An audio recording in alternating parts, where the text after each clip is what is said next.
Good evening and welcome to the MLA Sheep Productivity and Profitability webinar series. My name is David Brown and I work with the webinar conveners Home Sackett for 2017 and 18. Tonight's webinar is titled When and Why You'd Wean Crossbred Lambs, and it's going to be delivered by Dr. John Webb Ware of the Mackinnon project at the University of Melbourne. Before I move on, we have another webinar scheduled next week. It's going to be delivered by a veterinarian, Dr. Paul Nylon, who works out of Tasmania, and that webinar is going to be focusing on the issues around ewe feet health, or dealing with lameness in prime lamb flocks. So next week at the same time, same date, with Paul Nylon dealing with lameness in prime lamb flocks.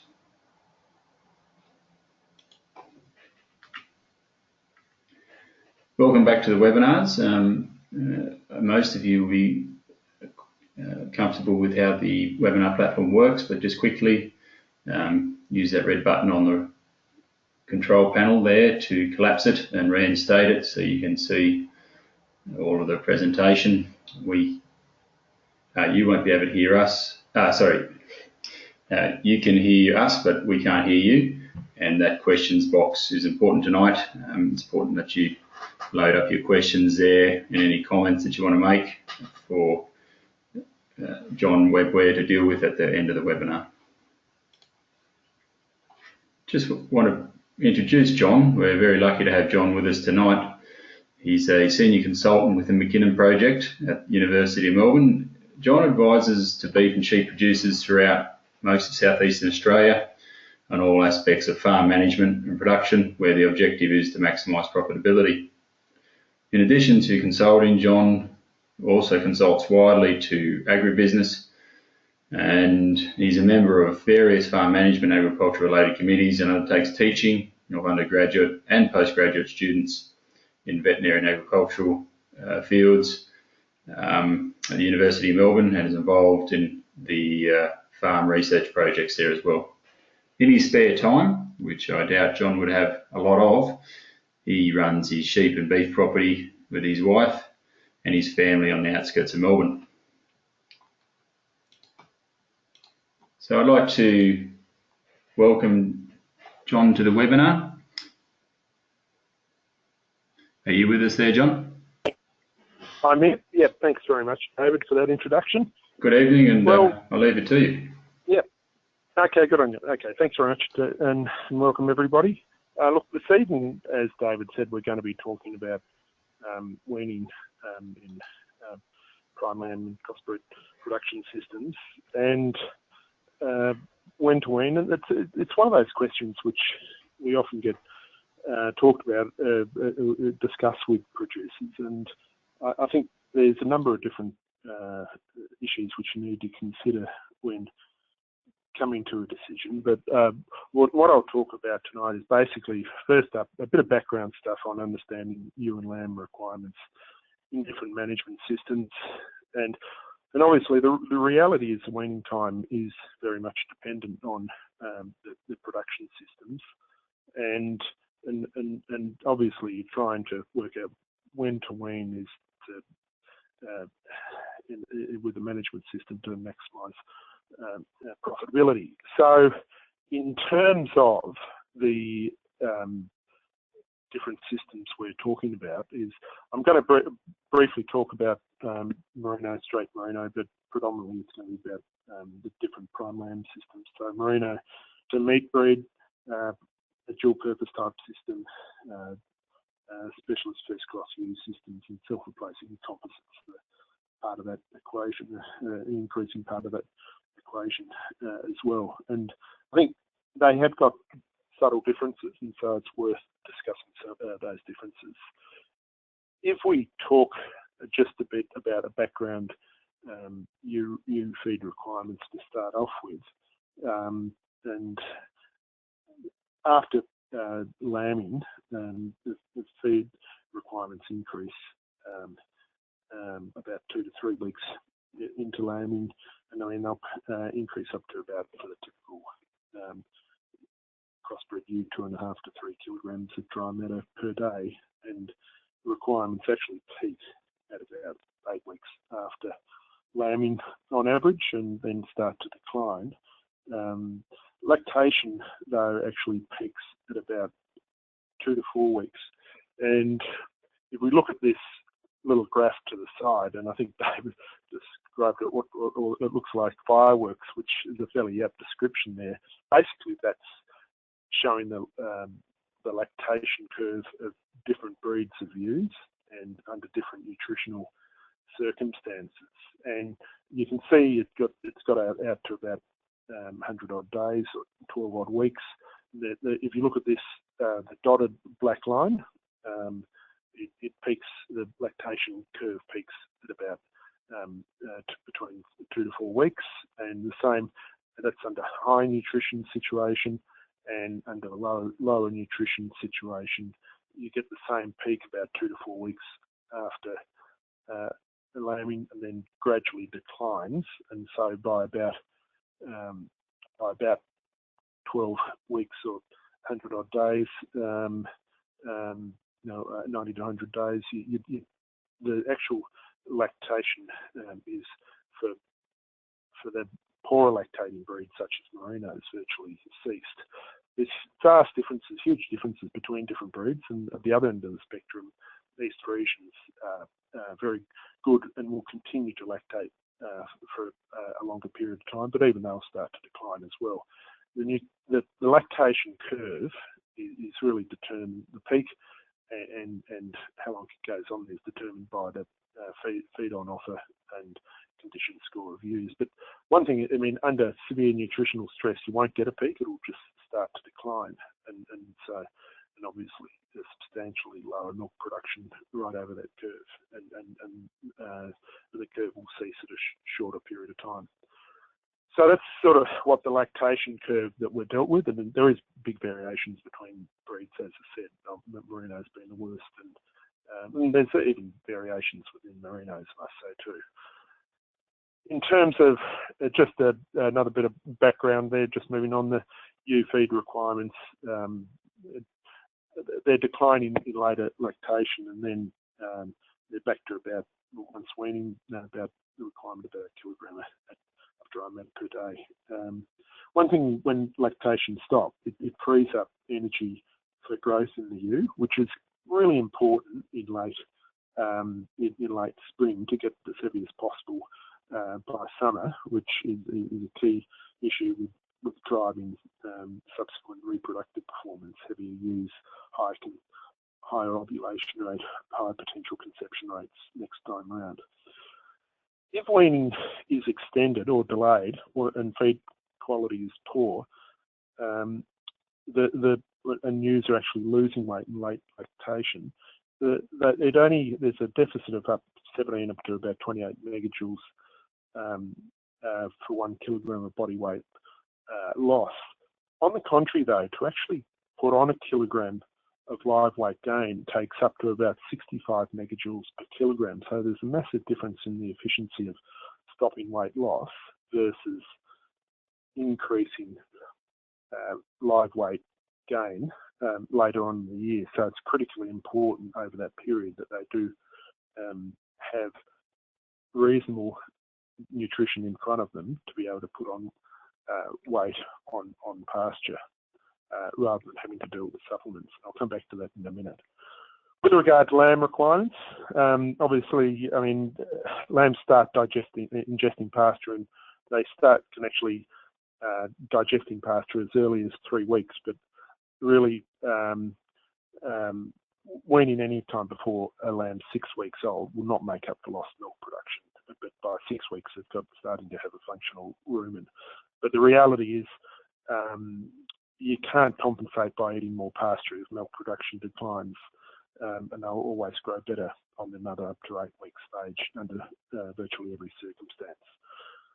And peak growth rates of lambs are about 20 to 40 days when they're averaging about 300 to 350, but there's a big range. You hear people talk larger growth rates, but there's certainly, on the contrary, there's lower growth rates too, depending on, obviously, nutrition, genetics, and so on. But you can see this little graph at the bottom showing the milk production curve of a ewe, and you've also got the feed demand lamb intake of the lamb. So up at about 6 weeks, pasture is becoming an important component of their diet, and by 10 to 12 weeks, the reality is milk is only about 5 to 10% of the total food requirements of the lambs. So, and obviously lamb growth is going to be impacted by genetics, nutrition, management, and animal health, namely worms, and in some circumstances trace elements can be important in certain areas as well. But worms is without doubt the big one there in terms of, particularly as lambs get over 10, 12 weeks of age, but that depends on the region you're in as well. Just moving on now to, I mean, look, if you look back at what trials have been done with weaning time, there's been a reasonable number with merinos, but very few large-scale trials with meat breeds. A little bit overseas, but again, limited. And look, the results are highly dependent on breed, season, and nutrition, and so on. And look, I've just shown a snapshot here of a couple of trials, and this is a reason. This was done some years ago now, but it's still quite relevant, the information. And this shows, this is for merino ewes, showing the age of weaning 12 weeks and 20 weeks in a good season, 12 weeks and 20 weeks in a poor season, with regard to lamb live weight at effectively 5 months or 20 odd weeks. And in a good season, there's about a 10% difference in lamb live weight favouring the ones weaned at 12 weeks. And in a poor season, that difference is about a 20% difference in lamb live weight. There's small differences in ewe live weight of weaning early, and this trial it didn't show a difference in the in the ewe live weight by weaning earlier, but in a number of trials there's a massive difference in ewe live weight where weaning's delayed, and that can have serious consequences of reproductive performance the following year. In terms of, and there's also a small benefit of lamb fleece weight of weaning early as well, in both the good and poor seasons. Another thing which is interesting to look at is this is an example of a first cross ewe enterprise, and it was about a 20-year-old data set, but it shows the difference in lamb live weight at about 120 days, where the singles and twins were unweaned versus weaned, where the average age was about 50 days or 60 days. So that'd be equivalent of about a 11 or 12 week weaning with 66 days, and obviously 10 days earlier where they weaned at 50 days on where the average age was. But you can see there that in this trial they were allocated to similar quality feed, and there was no advantage in lamb live weight between the twins and the singles, whether they were unweaned or whether they were weaned at an earlier stage. There was a difference in the carcass weights though of the unweaned ones, a slightly heavier carcasses, and because the dressing percentages are higher. And I mean, it's thought that it's due to partly due to gut size of lambs are different in dressing percentage of the unweaned lambs, and presumably the weaned ones had a larger digestive tract is one of the reasons possibly for that. But look, in terms of, so there was a difference there. I mean, there's not a lot of trials with crossbred ewes or meat breeds with actually looking at a farm system type thing, comparing different weaning times. But there's certainly where there's a bit like the merino system, where there's a poor season, certainly there's an advantage of weaning earlier because the ewe lactation wasn't providing adequate nutrition and penalising both the ewes and the lambs. So just in terms of a couple of guiding principles, and I think it's pretty clear by 12 weeks merino ewe lactation provides about 5 to 10% of nutritional requirements, and generally it's inefficient to feed ewe milk if to a lamb if feed quality is good enough to feed lambs on pastures. And also, it's worth noting that maintenance requirement of a ewe whilst it's lactating is about 10% higher, which is inherently inefficient compared to dry non-lactating ewe. So, and also ewes are generally more efficient grazers than their lambs, and so when feed is slightly limiting, lamb intake on pasture will be restricted as milk when milk that becomes an issue as milk production declines. The other thing which is working in the background in most higher rainfall areas is the worms are naturally designed to contaminate pastures heavily with eggs and for naive young lambs to pick up worms, and so and that's a normal run of events. I mean, obviously different worm control programs will control that, but generally speaking, contaminated pastures are and the norm with lactating ewes and lambs. And so by 12 to 14 weeks, young lambs are starting to get a substantial worm burden, which could potentially impact production at about that stage as pasture intake increases. And the other thing, it's a guiding principle is that when feed quality is limited or the quantity, and typically less than 1,000 kilograms of matter per hectare, if you've got an old enough lamb, it's starting to be the time where you're better off allocating pasture to weaners rather than the best pasture to the growing lambs rather than keeping them on the ewes. But look, I'm just moving on to the non-merino system, is that there's not a lot of evidence to suggest that weaning earlier than 14 weeks is beneficial under pretty much all circumstances with non-merino breeds. But I guess if pasture quality and quantity isn't limiting and ewes are in good condition, putting on late lactation, delaying weaning is likely to be more profitable. Now, that's particularly relevant if you haven't got high pasture utilisation. As soon as you're more heavily stocked, limiting pasture, then weaning becomes a more important issue to consider. There's one issue which you also need to consider too, is if lambs are within a couple of kilograms of sale weight, so effectively a couple of weeks off your planned marketing time, then weaning will give a check to lambs, and also there's in the background they will dress out slightly lighter once weaned. So if sale is close by a couple of weeks, it's certainly better to keep the lambs on in that situation. But if feed is limiting, ewe live weight's dropping, and approaching pasture qualities starting to senesce, and particularly where specialist pastures available for lambs, whether it be lucerne, clover or brassica, where lamb growth rates are likely to be as high as when they're on the ewes and late lactation, and weaning will definitely be beneficial both for the ewes in terms of giving them the opportunity to get heavy before summer, and for the lambs to continue growth.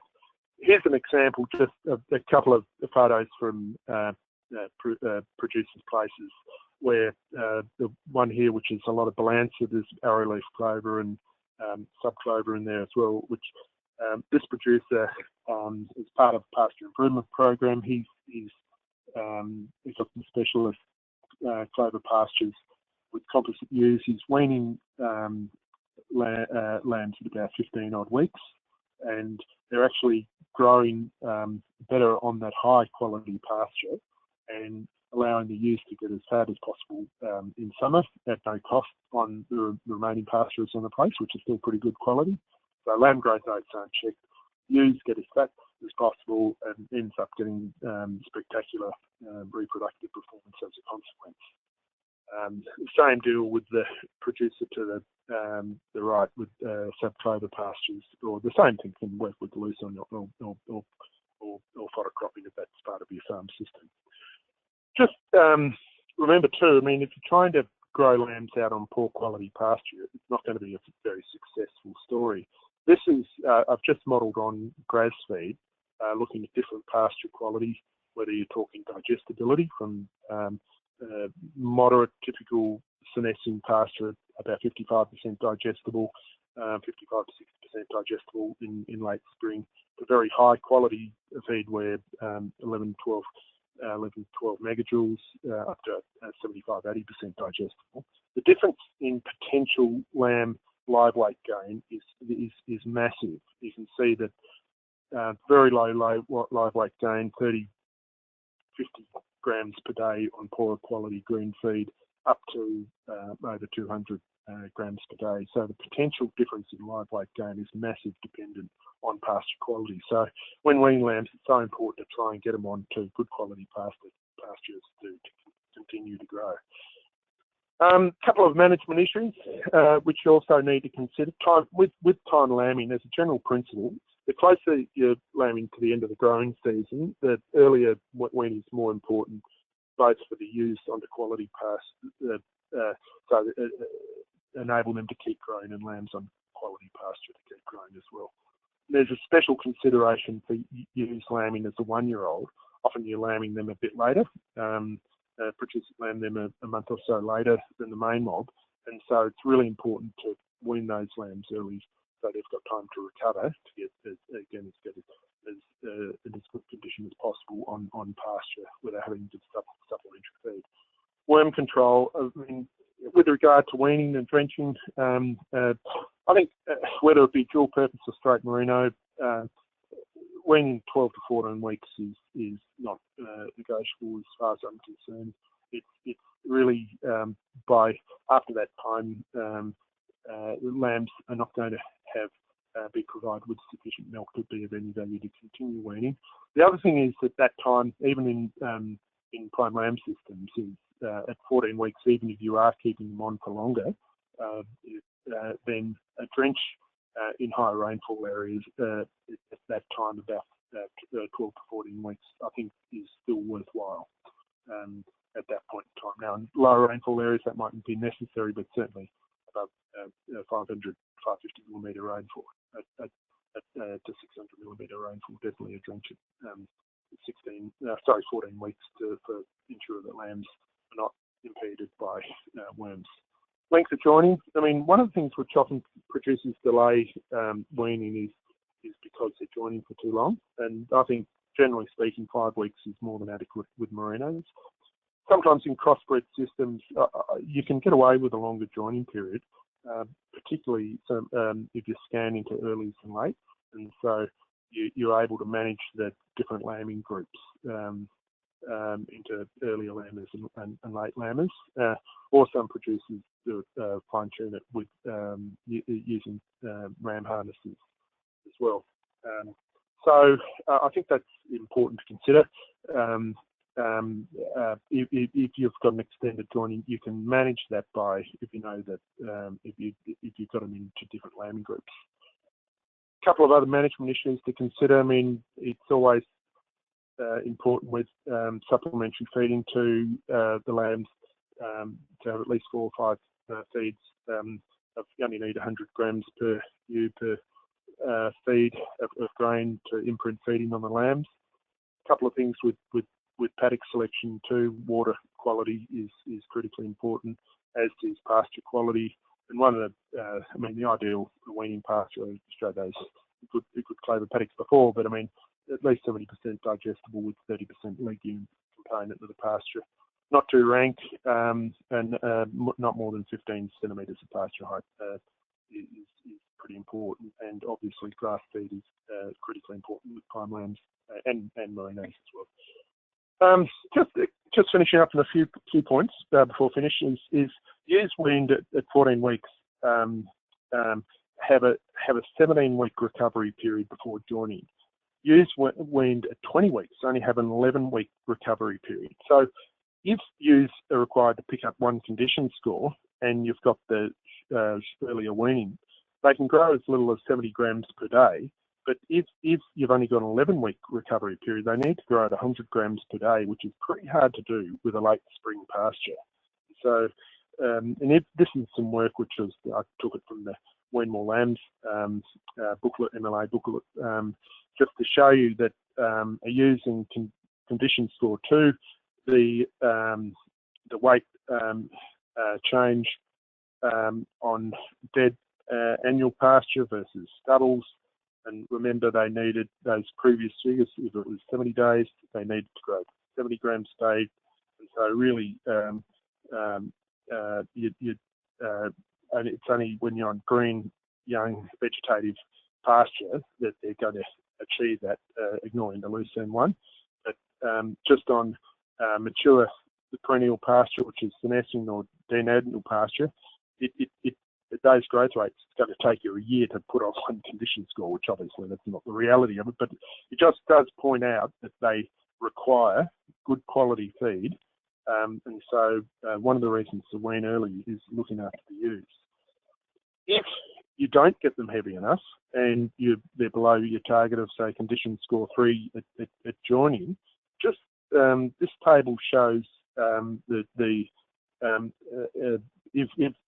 ewes which are maintaining live weight on pasture, if they need to put on one condition score, given it takes about 65 megajoules a kilogram, it's going to cost about $12 per ewe to put on one condition score.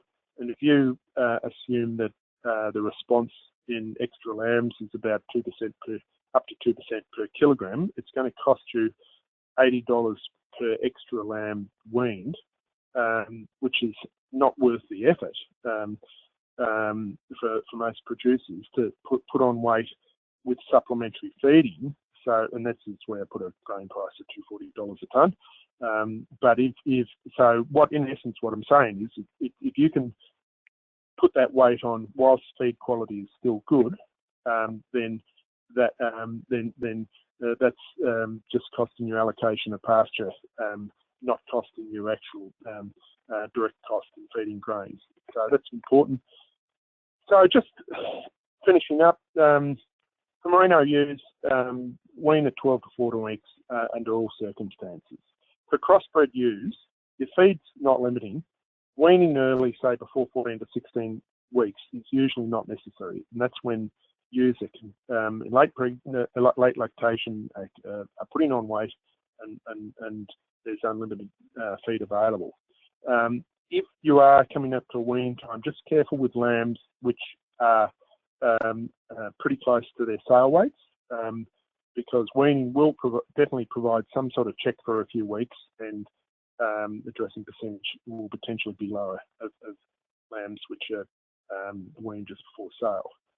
And also consider, for lambs which are not going to be sold, which are going to be carried over and finished in fodder crops, or your replacements which are going to be grown out on high quality pasture, then weaning earlier will provide every opportunity for ewes to get as heavy as possible by next summer, and no penalty for the lambs. But if feed is limiting, and particularly if ewes are losing weight, weaning will allow will stop that weight loss and potentially still have a little bit of weight gain while pasture quality is still good. And just remember, next year's conception rates, usually you'll mark an extra 1.5 to 2% extra lambs per every kilogram heavier ewes are at joining. And so with one condition score, typically between 10 to 20% extra lambs marked for a condition score heavier at joining. And obviously there's benefits, particularly to the wool merino people, for extra wool production and less supplementary feeding required over summer if they're heavier going into summer. And also lambs will almost certainly benefit if feed is limiting by better feed allocation. So there's a fair bit I've gone through there. So I'll hand back to David, and perhaps if there's any questions and discussion points, we'll take it on now. Okay. Great. Thank you very much, John. Excellent presentation and very well delivered. So thank you for that. Now, I'll just give you a rest there, John, for a minute while you catch your breath. For the audience, you're more than welcome to sign off now. I appreciate your attendance, and don't forget that next week, same time, same place, we're going to hear from Paul Nylon regarding the issues around lameness and prime lamb flocks, looking out for the diseases, if they're infectious or not, and how we may be able to deal with them in a cost-effective manner. If you are signing off now, don't forget the post-webinar survey. If there's been any issues with tonight's survey or any points of recommendation, then please leave it in the survey. We do look at that each time. We take heed of the comments and of the quantitative scores that you provide the presenters, and it helps us, build the series and make sure that we're delivering on what we promised to do at the start. Now, this is for those who do want to stay on. This is a good chance to, tease some more information out of John. It's not every day we have someone with the depth of knowledge and experience and expertise as John Webb Ware. So take this opportunity to start banging a few questions in the questions box there, and John's kindly going to stick around and answer as many as we have for him. So I'll take that opportunity tonight. Now, John, there's been one question asked here. It's regarding 5-week joining periods. Max asks, is it going to hurt our lambing percentage if we have a 5-week joining percentage? Look, I think it depends on when you're joining. If you're joining after mid-January, you're talking 1 or 2%. Okay, generally speaking, extra land in merinos. And I think it's particularly relevant for merino to merino because those late lambs are usually going to be the light tail enders. If for prime lamb production, those late lambs, or to dual purposes, those late lambs generally much better chance of survival, so it's not so critical. But if you're joining, I should have made this point before actually, if you're joining before, say particularly in November, December, you should use teasers to initiate cycling activity, particularly with the earlier mid to late spring joining, because ewes, whilst merinos aren't particularly seasonal, they still are seasonal to an extent, and not all the ewes will be cycling when the rams go out potentially with the earlier joining period. So they need to be synchronised with a 5-week joining, joining particularly before the end of the year, and otherwise go to 6 weeks at least in that situation if you're not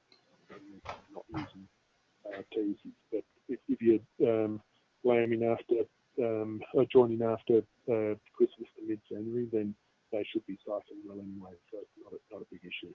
Yeah. Look, the one thing I would make a caveat there too is you've got to look at the history of the flock in terms of, and sometimes, particularly if young ewes are not up to weight, and that's more a nutrition thing. And it's really interesting looking at a couple of flocks, or one of my colleagues was looking closely at a couple of flocks which had very poor conception rates. They said the body condition of the ewes was okay, but when we went out and weighed them, and they were getting sort of 80% of ewes pregnant, it was all to do with nutrition. Just the body weights of the ewes were clearly too light as a consequence that there was a proportion of the ewes just weren't cycling with needed maiden ewes. And so, and that was a management issue of allocation of feeding spring to get them as heavy as possible. But it certainly can be an issue. Back to the 5 weeks, it can be an issue before the end of the end of spring into summer. But once you get into the proper breeding season for sheep, they'll be cycling anyway. But I get nervous just with meat breeds. So I go a bit longer than 5 weeks for those few extra lambs. I think it's worth it. Right, yeah. Thank you, John. John, just if you may, you're every now and then you drift off. You're a little bit faint and inaudible there. I don't know whether. Oh, sorry. No, that's okay. Maybe if you just speak up or talk into your microphone a little bit more. Yep. No, that's great. Yep.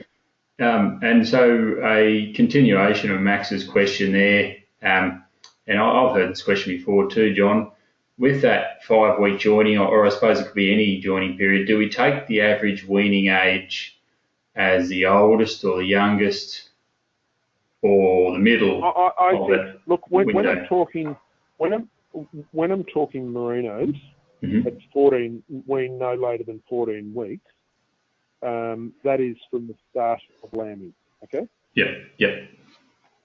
Okay. So, and I'm generally talking from the start of lambing. But like I said, if you've got good feed in front of you for in a prime lamb system, then I think they can continue on until the first or possibly second draft is gone off. But as soon as on properties, and I notice this regularly, as soon as they've cranked up stocking rate, trying to drive more meat production per hectare, it becomes much more important with regard to feed allocation, and that's where we'll start to see producers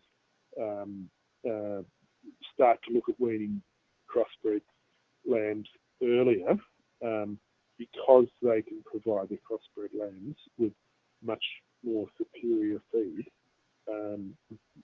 allocating rather than just the whole farm hasn't the good quality feed right across it. So you're better off putting the lambs on that best quality feed and allowing the ewes, once they stop lactating, to put on weight whilst there's still quality in that green pasture.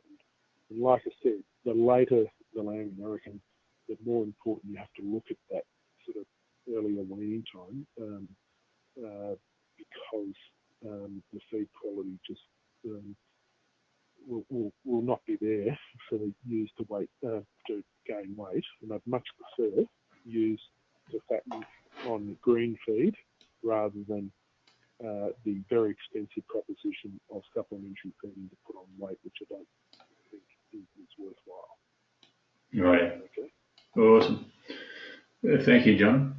John, a question here from David. Another David. If a ewe goes into the summer in heavy condition, is it more expensive to maintain that weight compared to, say, a ewe at condition score 3? Yes. Yeah. However, it does require a little bit more to maintain the weight of a heavier ewe compared to a lighter one in lighter body condition.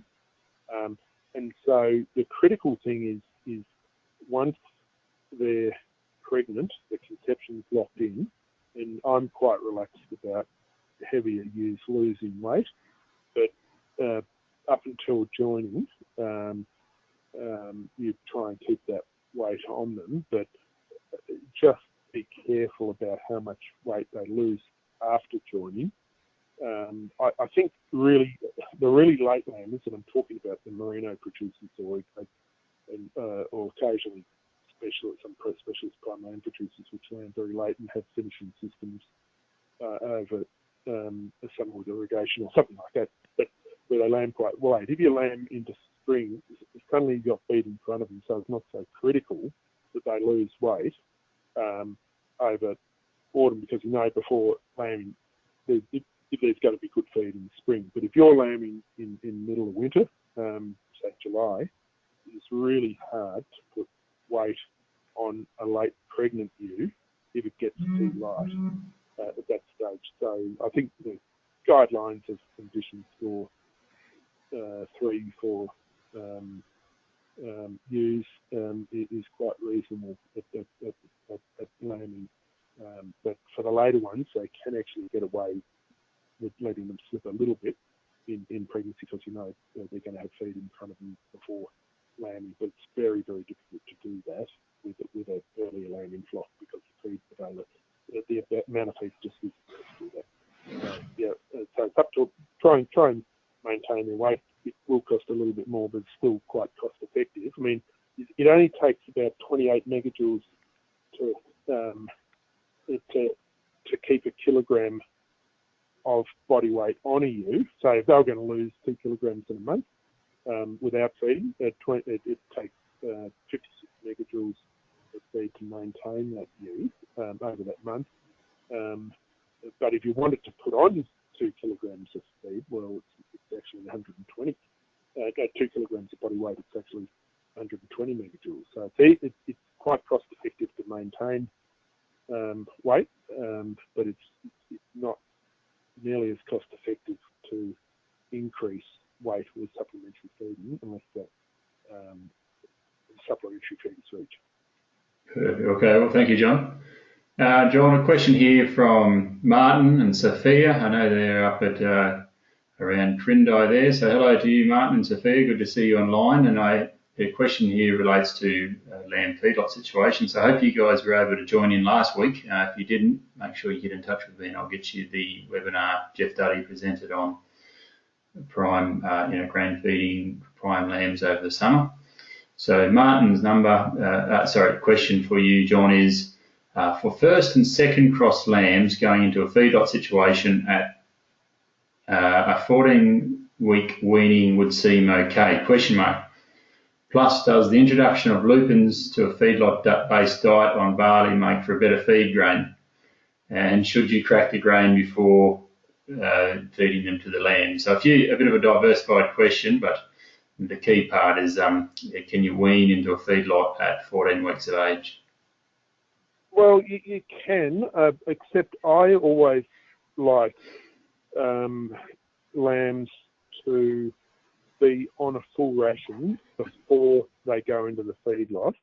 I see too many episodes of acidosis or grain poisoning where they're trying to build up a ration in a feedlot. I mean, it's not what I normally am experienced with, I must say. Usually producers would grow them out on a bit of grass to trying to get them as heavy as possible before they go into the feedlot, just cheaper on grass. But I guess a couple of points is, one is I wouldn't put them straight in the feedlot because I'd like to see them on to a full grain ration. Just like I said, I just see too many episodes of grain poisoning or acidosis where they go straight off pasture and build up the ration in the feedlot sort of environment. It's just, in my experience, a bit safer. The second part of that, in terms of which I've never bothered about cracking. Certainly not grain, and certainly not lupins. I mean, it's something you do to improve the efficiency of conversion in cattle situations, but I don't do it with a lamb situation.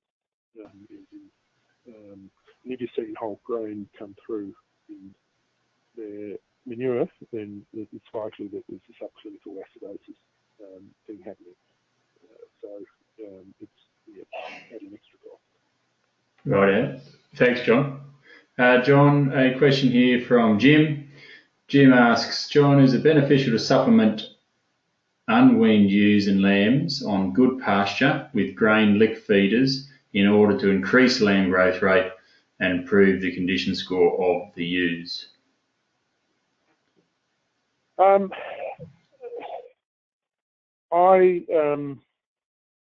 Look, if you've got good feed in front of them, there's a bit of substitution going on there.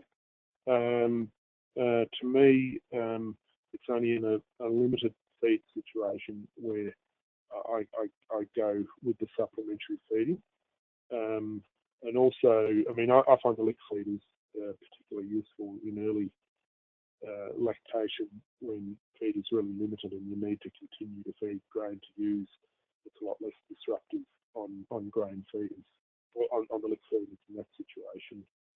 But in late, last year with really cheap grain prices, I must admit it was tempting. And I mean, the other thing too is that it particularly comes to the fore if the quality of the feed is not particularly good in that situation. But the question I'd ask then is, would you be better, and the lambs are over sort of 16 weeks of age and that sort of thing, would it be better to actually allocate the lambs to the best feed, and even if it's not perfect, then some grain ration may be worth supplementing, because look, at the end of the day, and with where lamb prices are, some grain fed is all right, but there's a really fine balance there, because whilst you've got quality feed, I'd much rather the sheep eat that quality feed rather than substituting with grain, but knowing that building up to some sort of ration for the time when the quality of that feed drops off. Okay. Thanks, John. My general principle, I guess, with that is use quality green feed before going too hard with grain, and it's in a situation where you've got limited feed where it starts to become more worthwhile, and in that situation you've got to ask the question, can you allocate lambs to the best quality pastures as part of that overall strategy? Thank you, John. John, a question from Rob. Rob's around Walker here. Now he asks, John, with our springs becoming less reliable, do you think it's better to wean early or to lamb early and potentially compromise on fertility? Yeah, good question. Look, I was talking about grass growth before. I keep on coming up, and I reckon it won't be too different for Wagga. And there's a really fine balance here of, if you go earlier, lambs are going to be bigger, but the earlier you go, the more likely you are to have to supplementary feed used into lambing, which is not a very pleasant experience. And also, you're definitely potentially compromising reproductive performance by going earlier, because the fecundity or the ovulation rate of ewes declines the earlier you go during the season. So I've modelled this on grass grow over a number of areas, and I keep on, the sweet spot, in my opinion, is late for prime lamb production, is lambing in late June, early July. You're capturing most of the reproductive value by that stage in July, late June, in July, not early June. I think it's dropped off too far.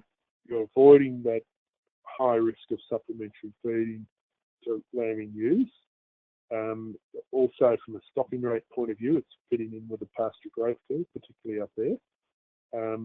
The later you go, the more likely you are to produce store lambs, which might produce more store lambs. And there was an argument, there's an argument going around a few years ago. I reckon there was a bit of a trend. People were going later and say, oh, we'll just produce store lambs. Well, look, the reality is that the penalty in the bad years for store lambs is costing you more than in the good years producing more lambs, sort of thing. So it's a real balance of all those conflicting issues.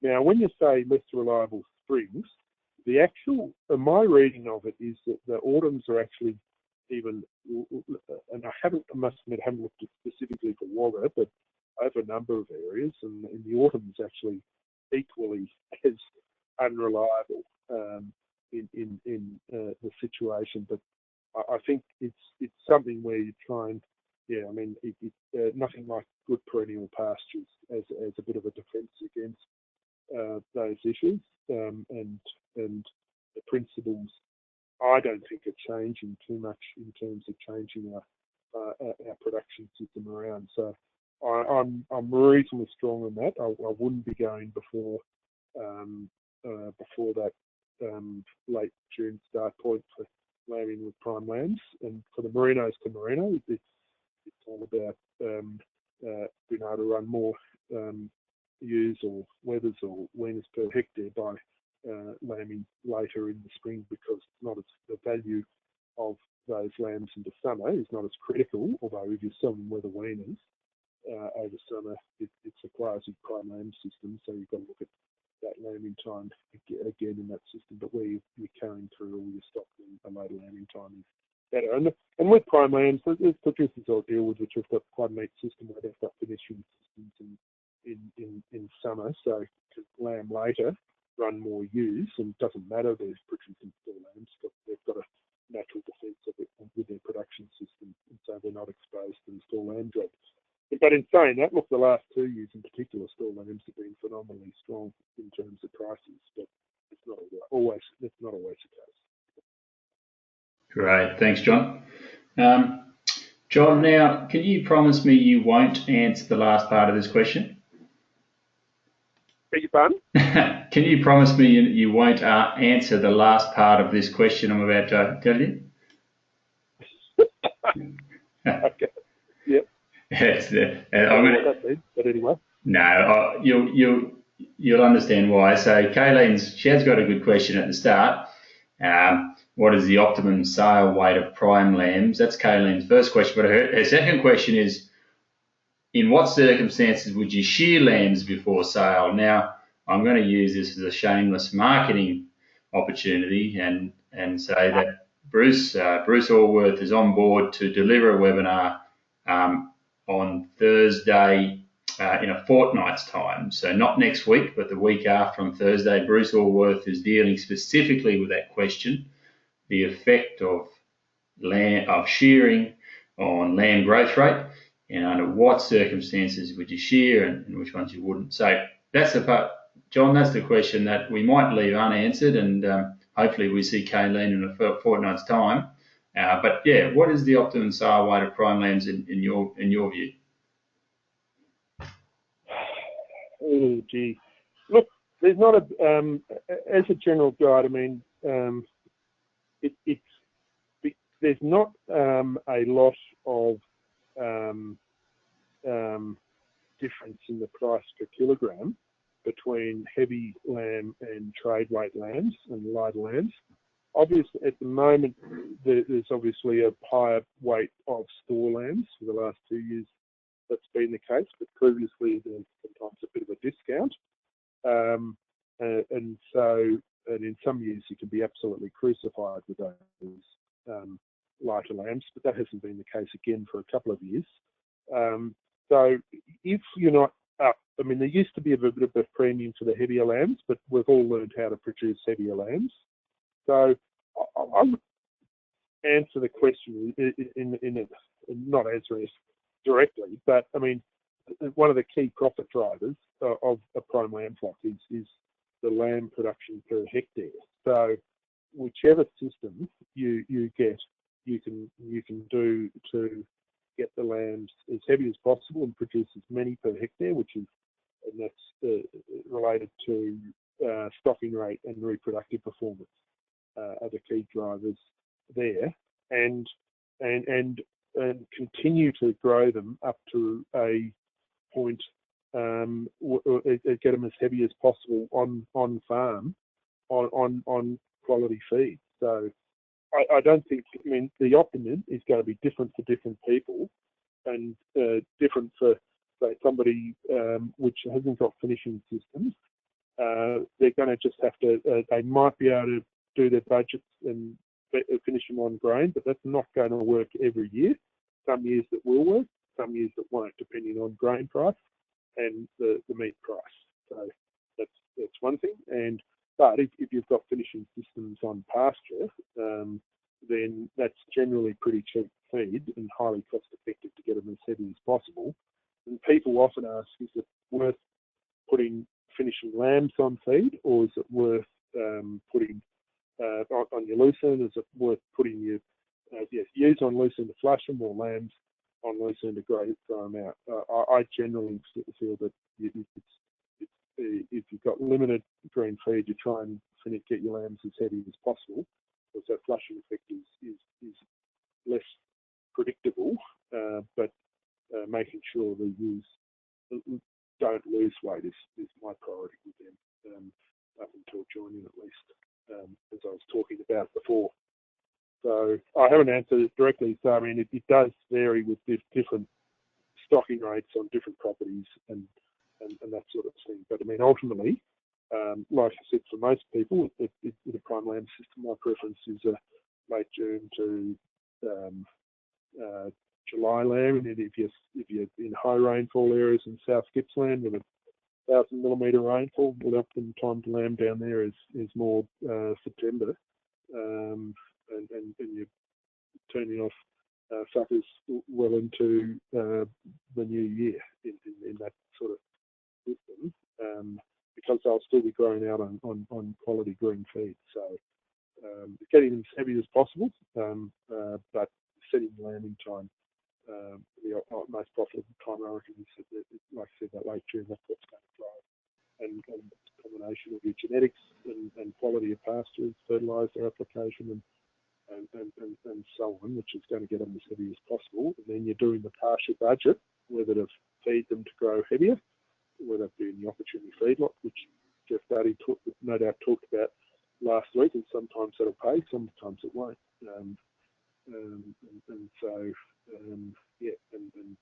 So that's whole raft of different issues which come up to make that, which will be different answers for different people. Great, thank you, John.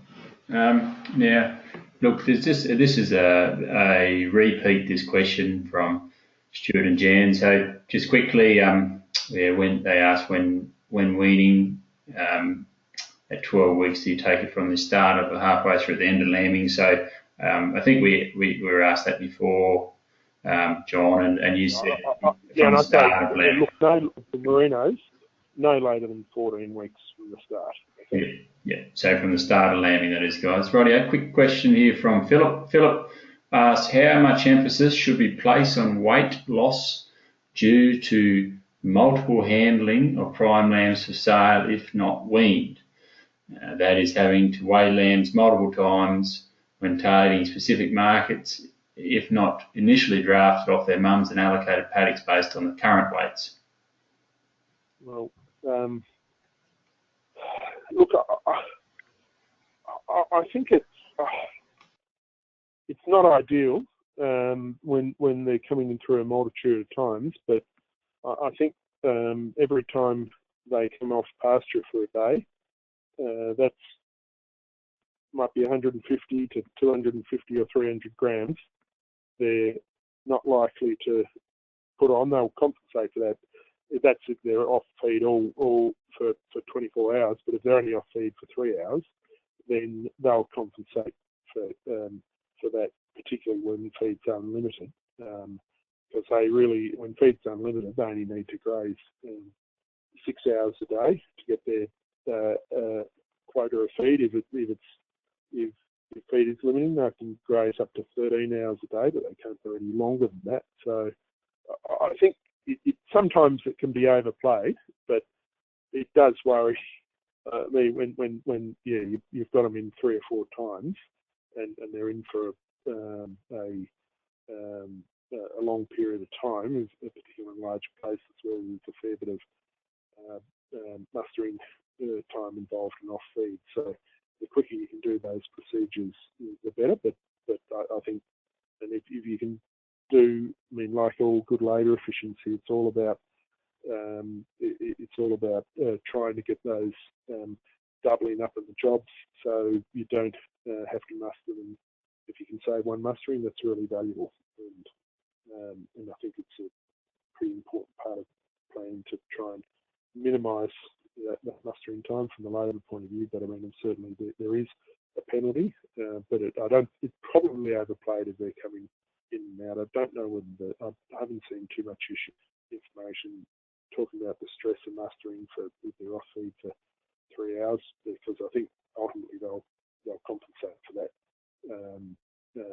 But there's a mothering up procedure where the ewes and lambs are looking for each other.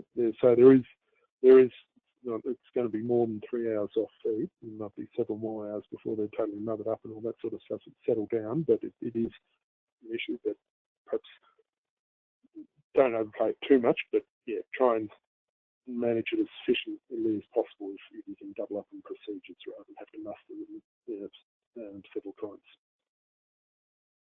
Hey, thanks, John. Yeah, John, just a reminder, just make sure if you can bring that microphone a bit closer. Just got one person here. Oh, sorry. Yep. Yep, just one person said you're a bit faint, but all good now. So good question here from Jim. Is it worth measuring the ME of good available pasture to determine the best pasture to put weaned lambs on, e.g. clover ryegrass pasture compared with actively growing lucerne? Well, actively growing lucerne is pretty hard to beat, but as long as your sampling procedure for that collection of the pasture is adequate, and just remember, when you've got selective, your sheep particularly are pretty selective grazers, when there's plenty of feed out there, you just taking an average pasture sward might give you a bit of a misleading story compared to, say, you're just taking lucerne leaf. But look, you can do it, but and to give you a bit of guidance, and it's really interesting too. I've occasionally done that, and you really notice big differences on properties which have, even with similar pastures, where they've got a good fertiliser history. It's surprising how much higher digestibility, probably which has had a good fertiliser history, the pasture quality is compared to one which has had a poor fertiliser history. And even with clover, and there was good work done back in the 80s and 90s up into the 2000s with that long-term phosphate trial down at Hamilton at the PVI. Even with sub-clover, there was about a 3 or 4% difference in the digestibility of the pasture when you have a property where they've got a really good fertiliser history compared to a poor fertiliser history.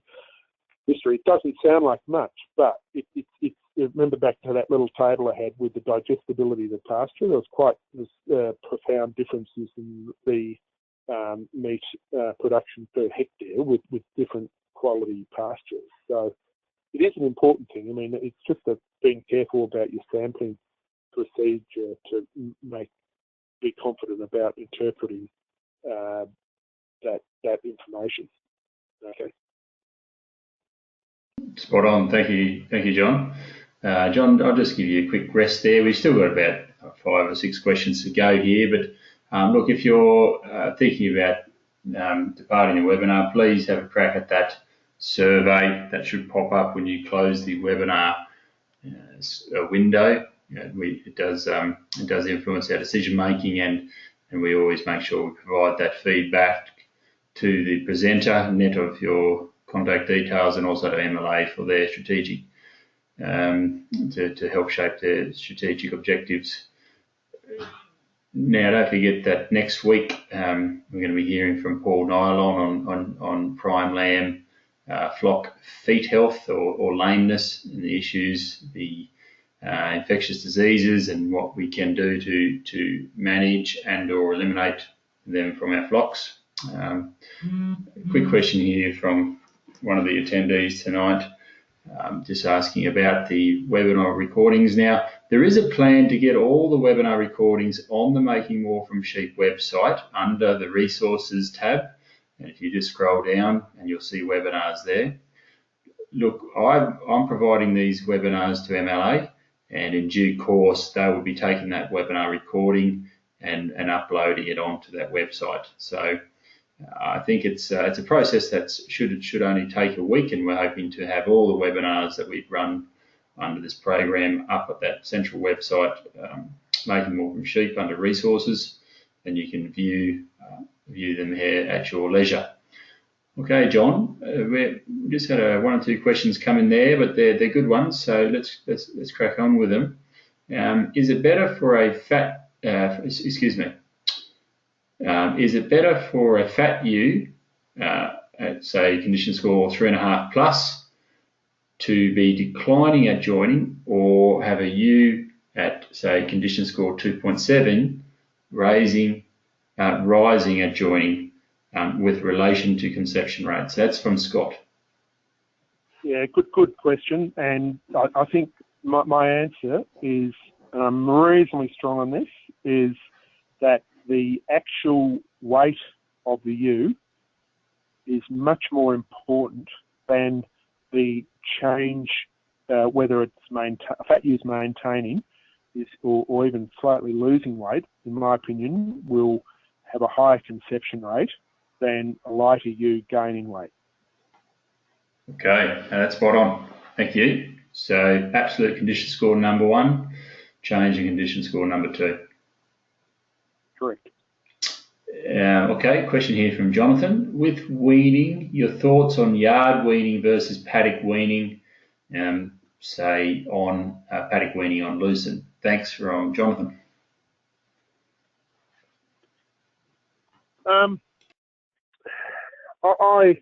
Look, it's an interesting one.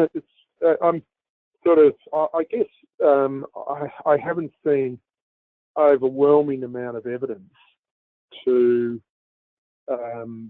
be absolutely totally enthusiastic about yard weaning.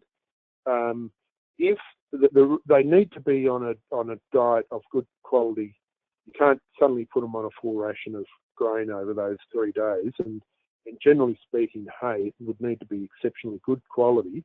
Otherwise, they will lose weight in that period of time they're locked up. Absolutely no doubt about it. Now, I think in saying that, I'm a huge advocate of yard weaning with calves in terms of their subsequent management and behaviour.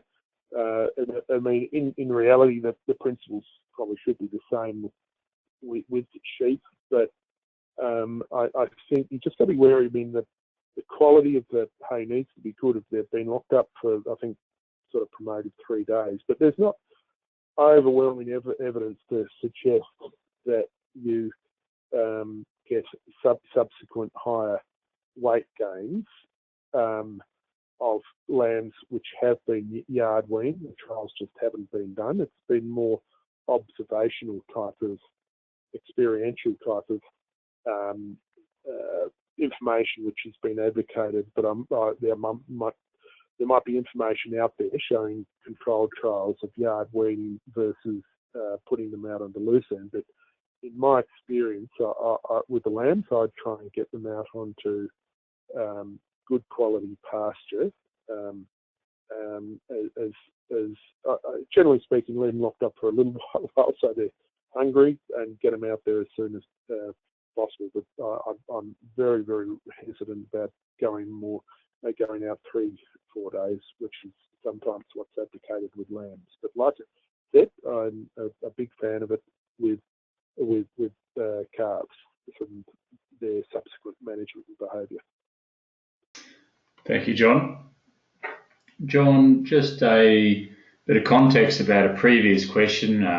I remember, you may remember, Martin asked a question about weaning lambs into a feedlot situation at 14 weeks of age.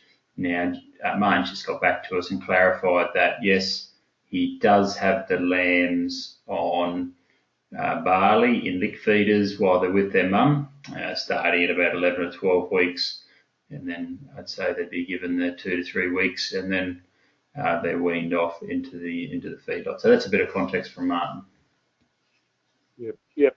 Like I said, I mean, in my the only issue there is making an assumption that all the lambs are on the lick feeders. Now, if it's a drought situation, a very poor season situation they're in, they're likely to be hooking into that grain well and truly. But I must admit, I mean, when I like to see them on a full ration, at least a kilogram a day as in a trail feed. I just found that's the most, in my experience, again, the most bomb-proof to minimise that risk of acidosis. So, look, like I said, I haven't got a lot of experience, but with young lambs doing it, but I don't see why it wouldn't work. And I know they've in the cattle situation, I know they did some good work some years ago with feedlotting very young calves, and got an exceptionally good quality product or meat out of that system, where they were feedlotting very young calves, and so there's no reason why it wouldn't. But as long as they've got their functional rumen and by that stage and been on pasture and just that caution with their all-on grain to minimise that risk of acidosis. The only reason I harp on about it is I see it very regularly. Is probably the biggest issue with when you're putting them in a feedlot where there hasn't been that sort of preparation time put into the lambs beforehand, and suddenly you've lost 3% of the lambs with acidosis, and you've got another 3% which are lame with laminitis, and so they'll never perform very well. And you look at your autopsy 1 or 2, and you look at their rumen, and you wonder how in the hell they're still alive with the damage to the rumen wall, and so just reduced efficiency of feed conversion efficiency of those lambs subsequent to that event. Yeah, for sure. Thanks, John. John, question here from John Fitt, another John. Does weaning lambs in the peak of the warmer months have an increased impact on the stress level in the lamb? Sorry, I just missed that. Was it in the weaning lambs in the peak of the warmer months? Yeah, so is the heat contributing to elevated stress in the lamb, or is it not an issue? Well, look, in terms of it is there's no doubt that it is a bit of an issue if it's really stinking hot weather. But again, I mean, it's probably best to speak to Queenslanders about it, because regularly weaning lambs in seriously hot conditions, once the temperature is over 26 degrees Celsius, ruminant feed intake declines, and so what happens there is that they adjust their grazing behaviour. So graze at the cooler times of the day is one thing, but I know. But if it's really stinking hot weather, it's a bit of an issue. There's no doubt about that. When you look at the dairy industry, dairy cattle up in northern Victoria, for example, it's quite an important issue when you get those heat waves. The feed intake of the dairy cows really drops off. And I was speaking to one fellow about it, which was quite interested, and they prefer to feed maize, cracked maize, to a big part of the ration rather than wheat over that period of time. There's less acidosis risk. It's still a bit of a risk, but less acidosis risk over that summer period, because if you get those heat waves, they just won't ingest as much feed. And then suddenly, when it's cooler, they come back onto the feed, and then you get subclinical acidosis on the wheat. So it's just a bit safer to feed the maize. And I mean, the same principle with sheep and so, but I mean, you've got any sheep which are any stock which are sort of going through that heat wave condition, that it will have impacts on productivity to a degree. And if you've got a vulnerable young lamb, it's not an ideal situation. But I must say, in where I see lambs weaned in sort of mid-December onwards, it's usually in the higher rainfall country, in elevated areas, or on the coast where it's cooler anyway, so they don't have as much of that heat wave type condition. But it could well be in some northern areas where they've got loose end finishing systems or irrigation as a reason for lambing later. But I haven't had a lot of experience to see it being a big issue, but I do know from experience with merino producers, and where it's not so much about maximising or optimising that weight gain, but it's a real issue with water. I mentioned water quality is a really serious issue with plenty of access to water, because in the old adage that merino weaners look for an excuse to die. is one of the issues there is water quality in really hot conditions, and I've seen that being quite an issue when the water quality or the access to water hasn't been optimal in that really hot weather before they've got used to that new environment. So it is an issue with really young lambs. I mean, your 12 or 13-week-old lambs, but I've never experienced issues with prime lambs in that situation where they're a little bit older, say 15, 16, 17 weeks. Thanks, John. John, just a hatful of questions left here, so we're getting towards the end of it. If anybody has a last-minute question, I'd encourage you to send it through to us now. Otherwise, you may have to wait until the next webinar opportunity to get it answered. A question here from Jim. Jim asks, John, is it beneficial to group weaned lambs in weight ranges when aiming for a specific weight range at processing?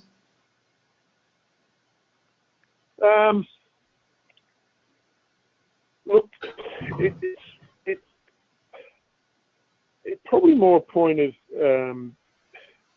if you've got ad lib feed and it's not limited, you could possibly do that where you've got limited, really good quality finishing systems. But be mindful when it's getting to that stage, then it's sort of they're old enough that they should be weaned anyway. I mean, look, a number of clients do quite successfully. They're doing earlies and late just from a management perspective, and also a weaning time, so they don't have to. If you've got a few ratty late in a mob where most of them are early, it sort of might be too early to drench your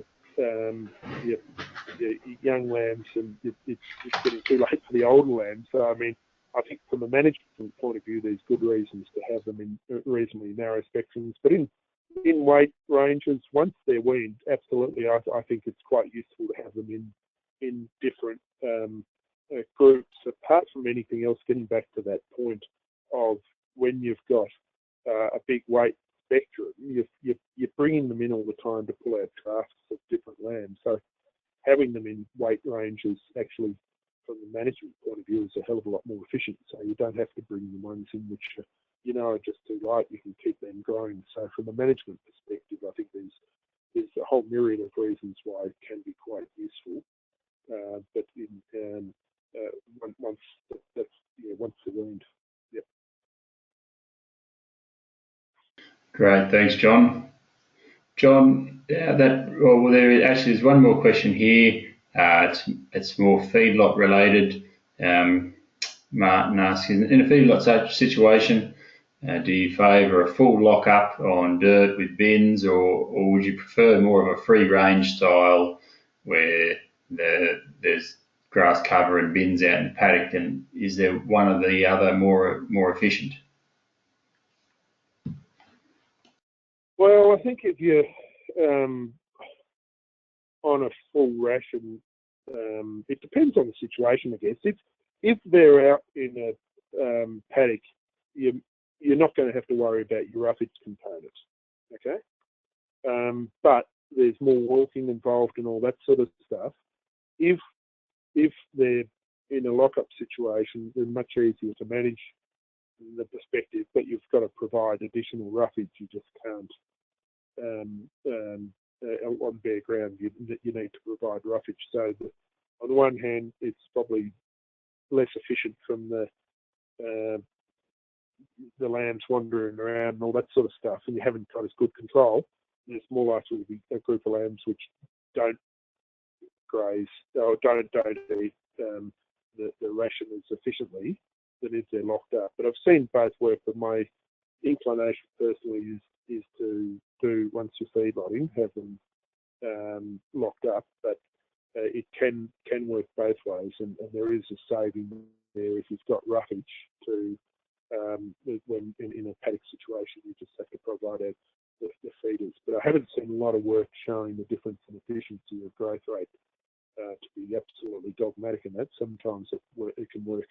There is a saving of not having to do that roughage when they're in a paddock situation. And I've done it myself personally, but I think terms of maximising growth rates, you're probably going to get a bit better in a full feedlot setup if you've got everything right. But other people might have more experience in that one. So I'm sort of not absolutely dogmatic on it. Awesome, righto. Thank you, John. John, that's actually the last of the questions. So we're done for the evening. Okay, thanks very much, David. I've covered a bit of territory there, and for something that's one of the little cogs in the thing of time and weaning, it's always a lot of things to talk about. So no, thanks very much. Yeah, no worries. And on behalf of the audience and MLA, thank you so much for making yourself available for tonight. It's not always convenient after hours, but it's definitely suits the it suits the audience, and no doubt they appreciate that. And we get that feedback quite often. And I've had some good feedback on the questions here. Sometimes the webinars are a thankless task without the interpersonal side of it, but there's no doubt that there's a few comments here thanking you for your presentation and commending the quality and the quality of the information provided. So well done there. Okay, thanks very much.